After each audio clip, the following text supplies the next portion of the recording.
Hadirin jamaah subuh rahimakumullah. Barangkali karena ini adalah melanjutkan tafsir surat Al-A'raf, Bapak Ibu bisa membuka Al-Quran dan menyimak mulai ayat 19. Mulai ayat yang 19. Ini adalah bercerita mengenai kisah tempatnya Adam dan turunnya dari surga. Nah, otomatis ini adalah kepada kita semuanya. Nah, kalau pada tafsir-tafsir yang lalu pada Selasa pagi bahwa Allah menciptakan manusia itu sebagai khalifah fil ardi.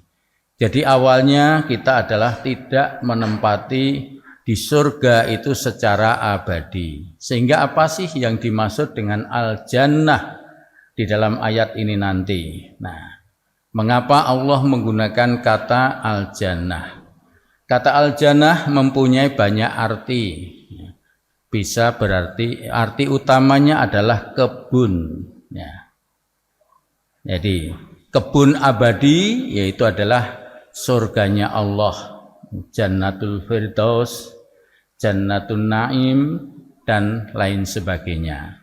Nah, sehingga di sana adalah khalidina fiha abada. Jazahum jannatu adnin tajri min tahtihal anharu khalidina fiha abada. Radhiyallahu anhum baradu'an dzalika liman khasyiya rabbah. Nah, itu adalah jannah yang abadi. Yang ini adalah kelak ketika kita telah dipanggil oleh Allah. Apakah kita akan masuk di sana atau kita di tempat yang lain? Ini adalah tergantung pada kita. Laha makasabat wa 'alaiha maktasabat. Apa yang kita usahakan di dunia ini itu adalah yang menjadi bekal untuk kelak kita sowan kehadirat Allah. Ya, ayat ini disampaikan Allah berfirman, wa ya Adam uskun anta wa zaujukal jannata wa kula min haitsu syi'tuma wa la taqraba hadhihi syajarata fatakuna minadz-dzalimin. Nah, wahai Adam, wahai Adam, uskun, bertempat tinggallah, berdiamlah. Uskun itu dari kata sakana yaskunu, maka kalau sukun itu artinya diartikan mati. Nah, itu artinya berdiam. Nah itu, maka bertempat tinggallah. Ya.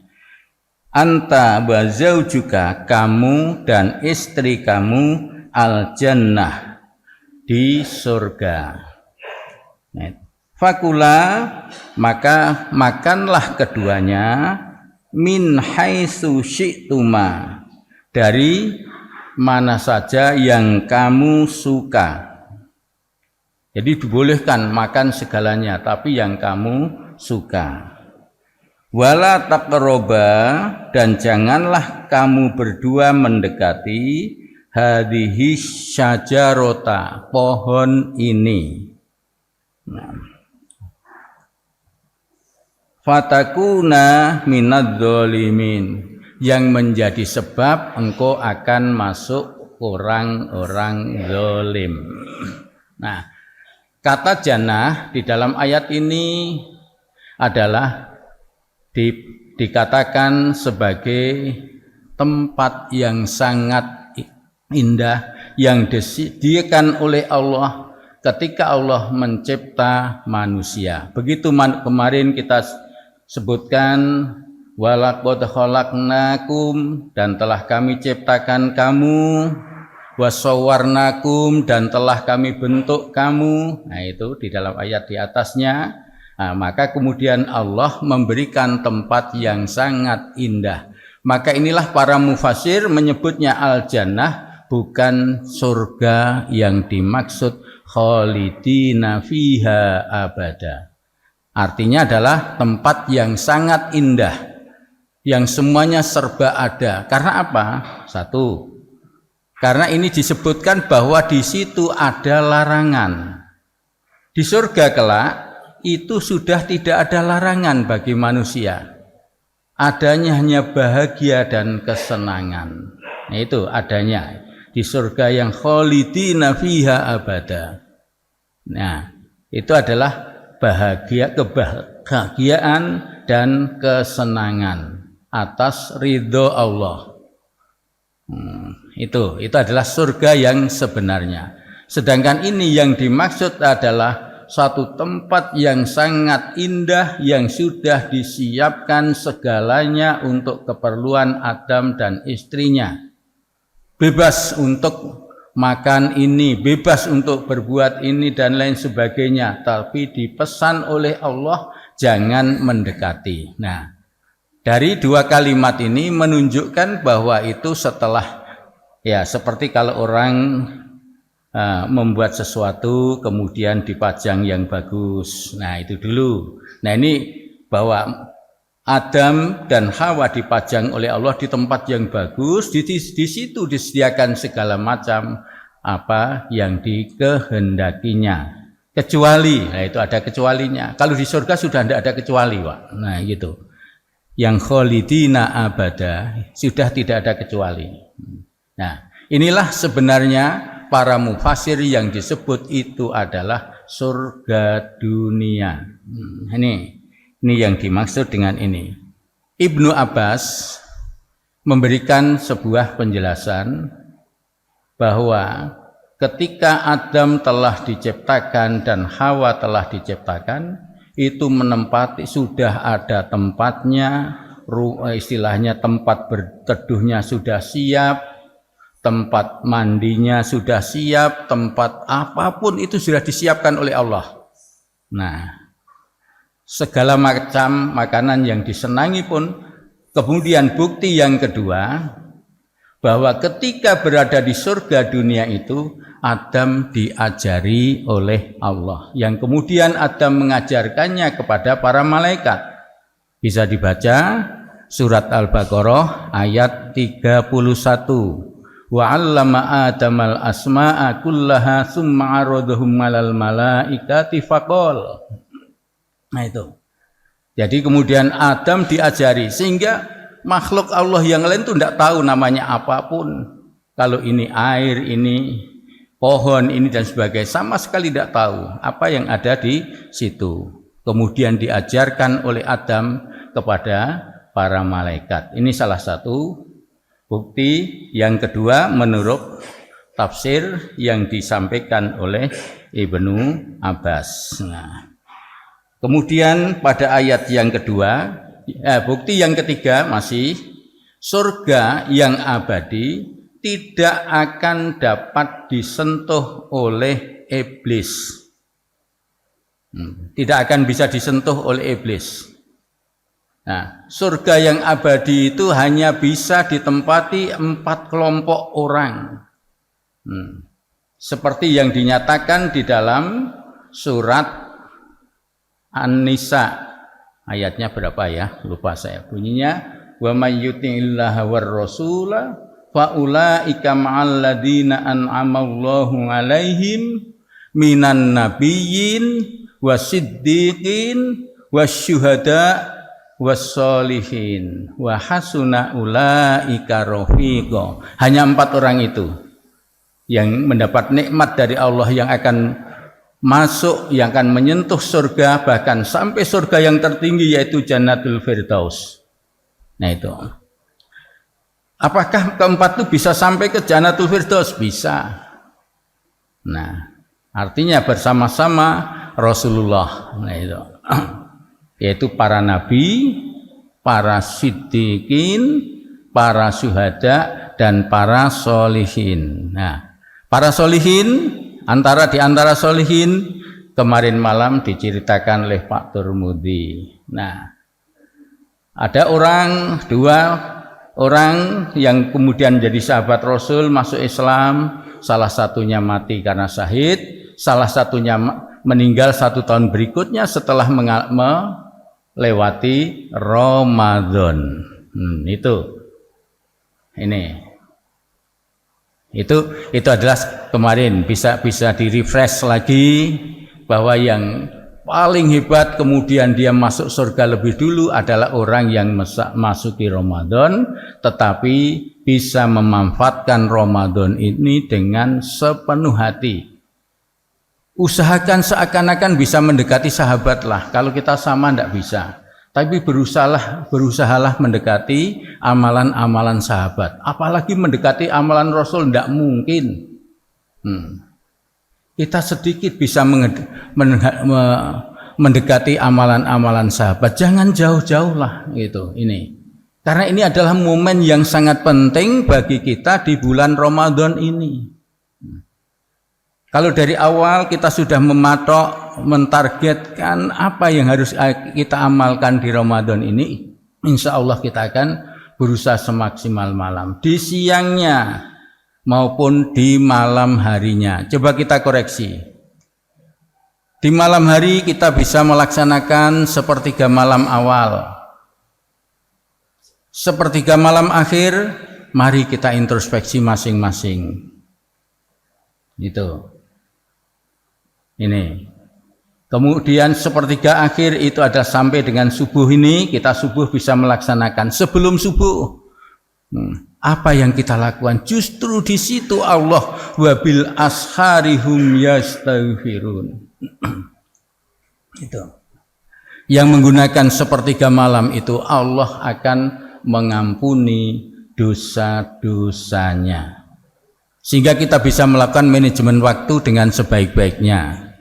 Kalau pagi, umpamanya kita menggunakan manajemen waktu, kita tidak akan sampai jauh menyampaikan, tapi yang jelas bahwa ketika Adam melakukan kesalahan, nah ini karena adalah di dunia, di surga dunia, ternyata Adam sebagai manusia mengalami bisikan yang sangat luar biasa. Ketika setan itu dengan dendamnya pada manusia, khalifah ini kemudian menggoda Adam tidak berhasil.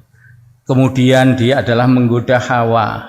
Nah, mulai pintu Hawa inilah ada titik-titik bahwa dia akan berhasil untuk menggoda Adam dan Hawa. Nah, Ibnu Abbas juga menyampaikan, kebanyakan, itu bukan semua, kebanyakan titik lemah godaan setan itu adalah berasal dari wanita. Itu kata Ibnu Abbas. Tidak seluruhnya.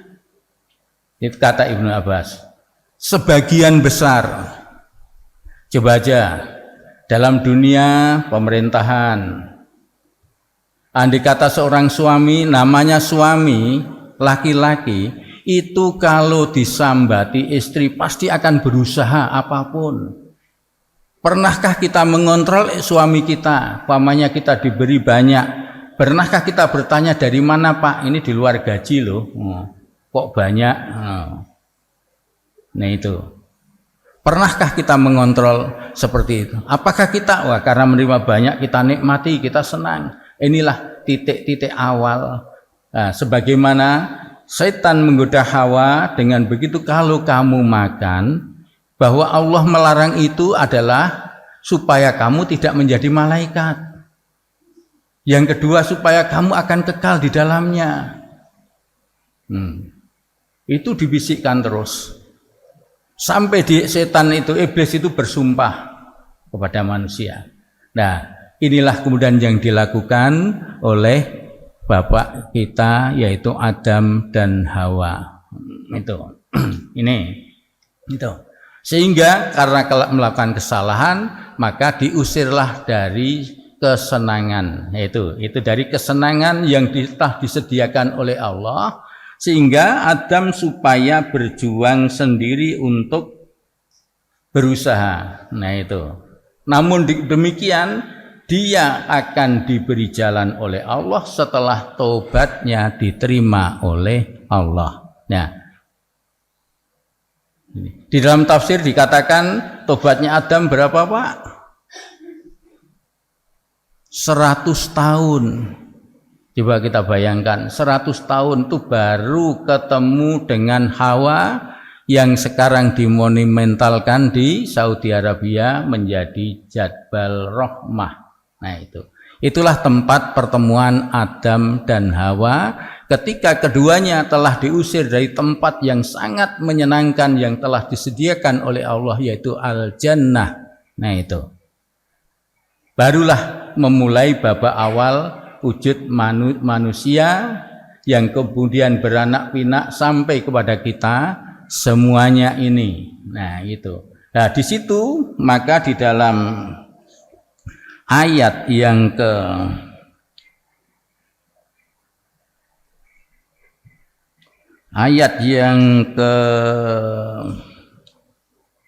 24 dinyatakan setelah diusirnya adalah qalah bitu ba'dukum li ba'din atu walakum fil ardi mustaqarru wa mata'un ilahin. Allah berfirman, ihbitu, keluarlah kamu, ba'dukum, keluarlah kamu dari surga, dari tempat yang sangat menyenangkan ini, kamu akan menjadi musuh dari sebagian yang lain. Dan kamu di bumi, walakum fil ardi mustaqorun, ada tempat tinggal. Mustaqorun dalam pengertian ini adalah isim makan. Nah, sehingga manusia bertempat tinggal di bumi sudah tidak disediakan oleh Allah, tapi berusaha sendiri. Seperti kita di perumahan ini sampai ngeredit. Ini contohnya. Jadi kita berusaha sendiri untuk mendapatkan tempat tinggal itu. Ketika masih di Al-Jannah, tidak usah berusaha, itu sudah disediakan. Nah, kemudian bamata, dan di bumi ini ada kesenangan. Nah, ada kesenangan. Dengan sendirinya di samping ada kesenangan juga ada kesusahan. Nah itu. Maka hidup ini tidak senang terus Bapak Ibu, tapi hidup itu kadang-kadang senang, kadang-kadang tidak. Sebagaimana Nabi bersabda, yaitu kuncinya adalah pada iman. Iman itu kadang naik, iman itu kadang turun. Nah, maka ya orang yang terbaik bagaimana? Orang yang konsisten, istiqomah, baik dalam keadaan senang maupun dalam keadaan tidak senang, dalam keadaan lapang maupun dalam keadaan sempit. Bedanya apa? Kalau dalam keadaan senang itu melakukan itu enteng melakukan, ringan untuk melakukan. Tetapi dalam keadaan tidak senang, maka Al-Ghazali memberikan tipnya, lakukanlah meskipun terpaksa. Itu adalah dalam rangka untuk menjaga istiqomah. Nah, apa-apa yang telah kita lakukan, lakukanlah meskipun dalam keadaan terpaksa. Nah, itu. Ini. Mata'un ilahin, sampai batas waktu yang telah ditentukan. Di dunia ini kita dihidupkan, di dunia ini kita dimatikan, di dunia ini kita akan dibangkitkan kelak. Itu ayat berikutnya. Nah itu. Ibu bapak yang kami hormati, karena itu marilah di dalam momen bulan Ramadan yang namanya amal baik, innal hasanati yudhibnas sayyiat. Sesungguhnya semua kebaikan itu menghapuskan yudhibnas sayyiat, menghapuskan keburukan. Jadi apapun, sehingga ulama menyusun sebuah kaidah, kullu a'malin indallahi kafaratudz dzunub. Semua perbuatan di sisi Allah, artinya perbuatan kebaikan hasanah yang diridhoi oleh Allah, kafaratudz dzunub, menjadi penghapus dosa. Sehingga semua yang kita lakukan itu adalah bentuk taubat kepada Allah Subhanahu wa taala. Nah, cuma ada dua bedanya, ada taubat yang kita lakukan setiap hari dalam amal kebaikan, ada taubat yang harus kita ikrarkan karena adalah kesalahan melakukan dosa besar.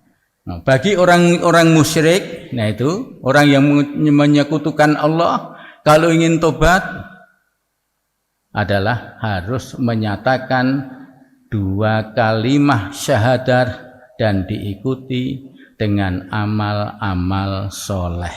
Nah itu. Tapi kalau kita otomatis yang kita lakukan semuanya adalah dalam bentuk tobat kepada Allah. Innal hasanati yudhibnas sayyiat. Nah itu.